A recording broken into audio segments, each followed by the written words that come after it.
Hello everybody, my name's Anand Shastri. आप सभी का हार्दिक स्वागत है। Today we will work on a new exercise of one word substitution. There is a famous proverb, man proposes God disposes. ईश्वर की इच्छा बलवती अर्थात बलवान होती है। We the human beings can make plans only, but our success or failure depends on God. Dear student, this one word substitution lesson is going to be very fruitful for you. I can say this much कि यह lesson आपके लिए दोहरे लाभ का है। On one hand it will enrich your knowledge of grammar, and on other hand it will enhance your vocabulary. So take ball pen and notebook and get mentally prepared to make notes. आइए हम इन questions पे कार्य करते हैं, उनको solve करते हैं। One word substitution, प्रतिस्थापन। One word for a group of words या one word for a number of words. Number one who does not believe in the existence of God, वह जो ईश्वर के अस्तित्व में विश्वास नहीं रखता है या करता है। आंसर का पहला लेटर अर्थात शब्द का पहला लेटर मैं आपको दे रहा हूं और आप सोचिए, 5 सेकंड है आपके पास, क्या शब्द आ सकता है।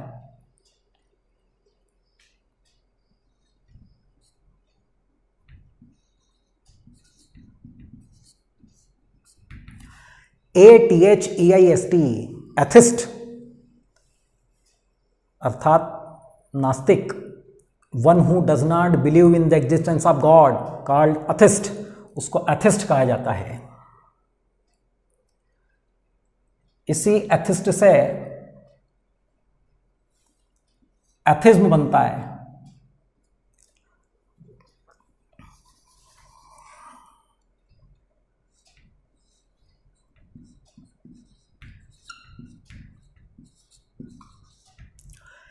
ATHEISM, एथिज्म, नास्तिकता, नास्तिकवाद। द बिलीफ और theory that there is no God in this universe, in this world, नास्तिकता।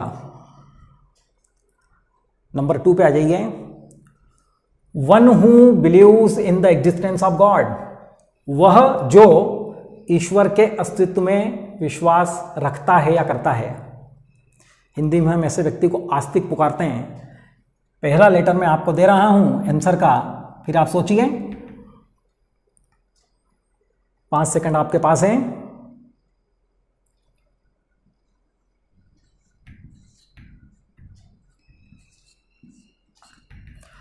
THEIST, थीस्ट, आस्तिक। ऐसे थेस्ट से बनता है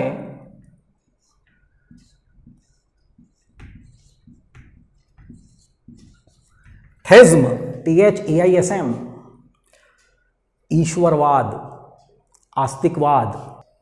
द थ्योरी और belief that there is existence of God in this universe, in this world, theism, ईश्वरवाद। Atheist और theist दोनों noun हैं। एथिज्म और थेज्म दोनों नाउन हैं। ध्यान रहे, जिन नाउन के अंत में, जिन शब्द के अंत में ISM आता है वो एब्स्ट्रैक्ट नाउन होते हैं। ABS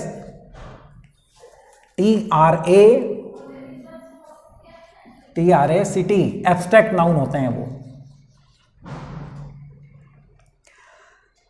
ध्यान दीजिएगा, इन दोनों ही सेंटेंस में एग्जिस्टेंस का प्रयोग किया गया है। यह शब्द प्रयोग किया गया एग्जिस्टेंस, EXISTENCE।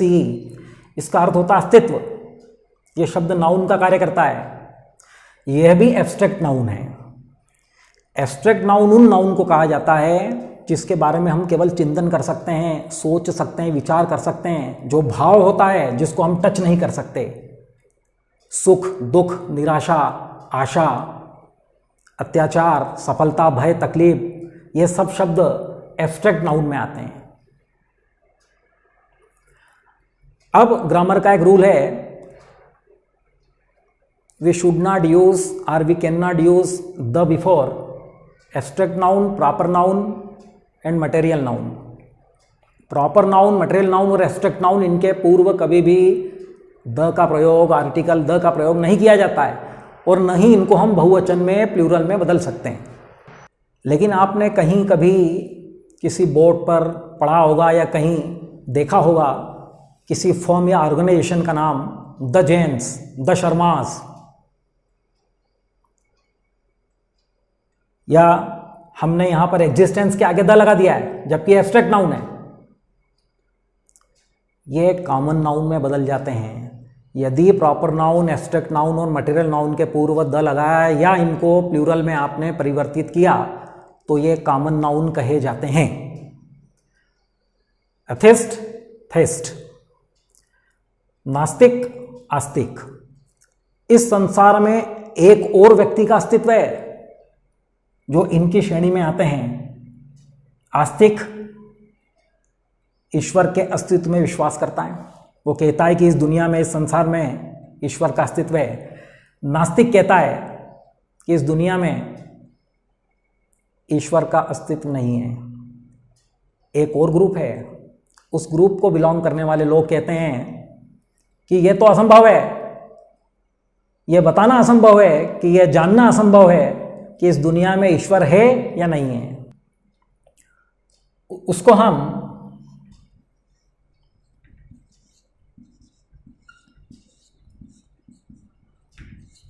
एग्नोस्टिक कहते हैं, AGNOSTIC। अज्ञेय, संशयवादी। इस एग्नोस्टिक में अगर हम ISM लगाते हैं तो ये हो जाएगा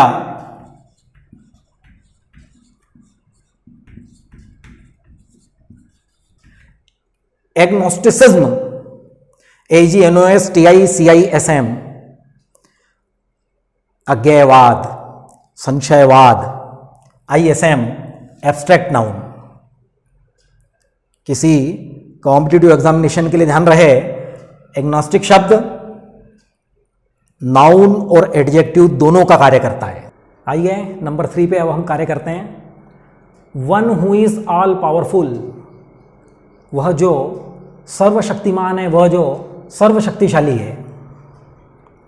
आंसर का पहला लेटर जो मैं आपको दे रहा हूं, 5 सेकंड आपके पास है, सोच लीजिए।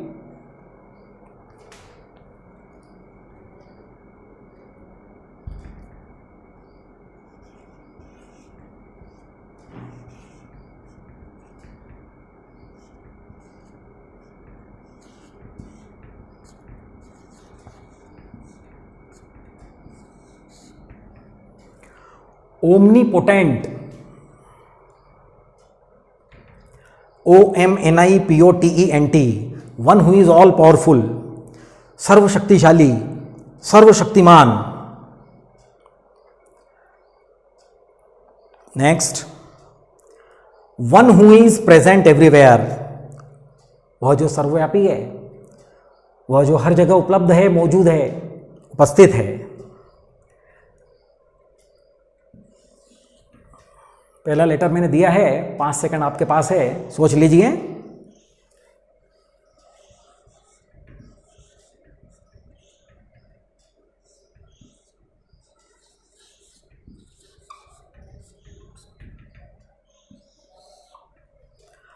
ओमनी प्रेजेंट, OMNIPRESENT, जो हर जगह उपस्थित है, जो हर जगह कण कण में मौजूद है। नेक्स्ट देखते हैं, वन हु नोज एवरीथिंग, वह जो सब कुछ जानता है, जो सर्वज्ञ है, जो अंतर्यामी है। पहला लेटर आपको दे रहा हूं मैं, 5 सेकंड आपके पास है, सोच लीजिए। मैं जब तक आंसर जो है लिख रहा हूं।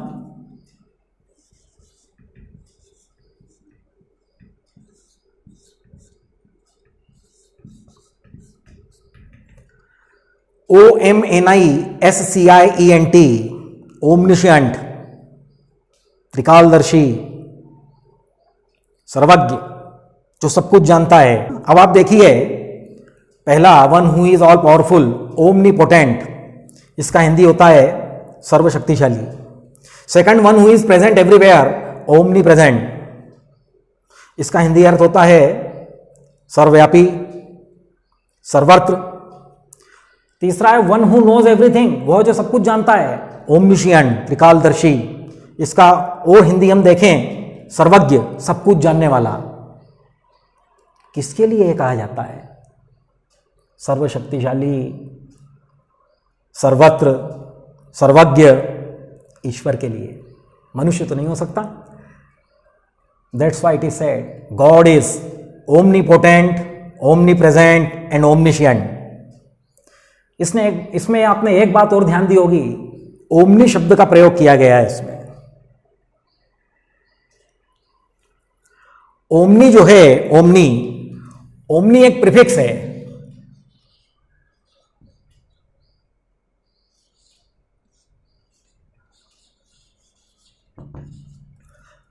ओमनी प्रीफिक्स है। प्रीफिक्स को हिंदी में उपसर्ग कहते हैं। उपसर्ग वह शब्द होते हैं जो अन्य शब्द के पूर्व में आकर के नया शब्द देते हैं। जैसे चालक, पुत्र, पुत्री, चरिता, इसके आगे हमने, इसके पूर्व में अगर हमने सु शब्द लगाया तो नए शब्दों को जन्म देगा। सुचालक, सुपुत्री, सुपुत्र, सुकुमार। इसी प्रकार अंग्रेजी में भी लिटरेट, साक्षर, हमने इसके आगे IL लगा दिया, वो हो गया इलिटरेट। इसी प्रकार हमने पॉसिबल के आगे IM लगाया, इम्पॉसिबल, नया शब्द बन गया।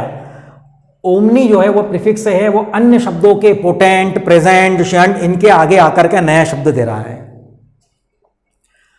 ओमनी प्रीफिक्स जो है it is used with nouns. आप लिख लें इसको, आप ध्यान रखें, आपको किसी एग्जाम में काम आएगा। Omni this prefix is used with nouns, adjectives and adverbs, but mostly omni is used with adjectives. ये तीनों ही एडजेक्टिव हैं, ओमनीपोटेंट, ओमनी प्रेजेंट, ओमनिशिएंट। ओमनी शब्द का अर्थ होता है एवरीवेयर एंड एवरीथिंग, सर्व, बहु, सर्वशक्तिशाली, सभी जगह उपलब्ध, उपस्थित, मौजूद, सर्वज्ञ, सब कुछ जानने वाला। डियर स्टूडेंट्स, आज मैंने आपको वन वर्ड सब्स्टिट्यूशन का सेकंड एक्सरसाइज नंबर 2 जो है दिया, उस पर हमने कार्य किया। And I have strong inkling that you will make good use of this lesson. And I also hope this that you will share this lesson with your friends and relatives. Thanks a million to be attentive throughout the lesson. See you soon. Thank you.